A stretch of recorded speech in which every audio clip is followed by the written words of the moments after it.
I would tell my younger self, learn how to cook. Because when I was in college, I got pizza at least twice a week, and that adds up. Save more, spend less. Really simple. Put money into 401k as soon as I could. To not worry about living at home right out of college or in grad school. Let yourself develop a nice cash cushion before you kind of launch yourself out into the real world. It's okay to do it on your own time and not be influenced by others. I would tell my younger self to invest more or just to learn more about business. 15% from your first job. It's your first paycheck. You'll never even know the difference. Save 15% and just keep doing that for the rest of your life. Save every extra penny, even if it's, like I said, just a penny or a couple dollars every month. Just steady, incremental savings. The worst piece of financial advice that I've ever received. That's a tough one. There's so many. A guy once told me, you shouldn't take a pay raise if it will put you into a higher tax bracket. Go to grad school as soon as you can. To keep a balance on my credit card at all times. They thought that I needed to actually maintain a balance on my credit card in order for it to help my credit score. That renting is throwing money down the drain. Renting an apartment is throwing money down the drain, and that it's better to be buying property.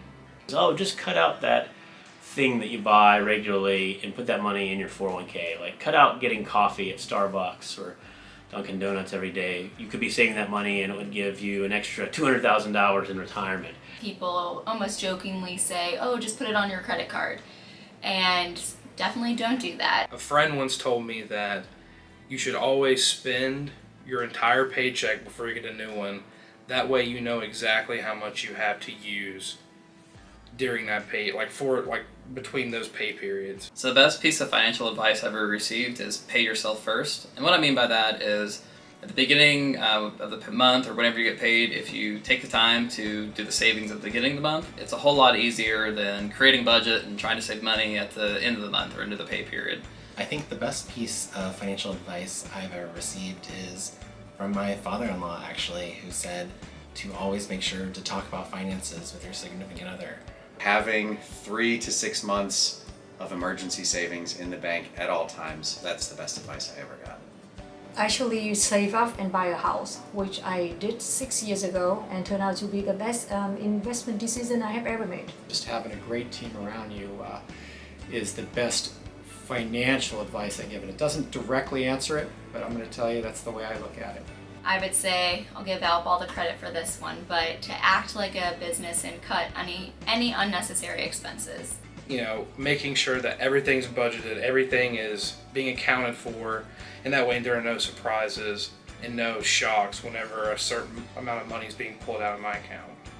So what does AFS stand for? Wrong answers only. Alpha Foxtrot Sam. I'm Wacom Financial Services because when I actually pronounce my last name, a lot of people can't really pronounce it first try, so I'm Wacom Financial Services.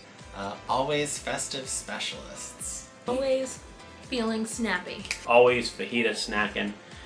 Stand by that. Advanced Financial Solutions. Alex's flamboyant sneakers. Always fajita snacking, of course.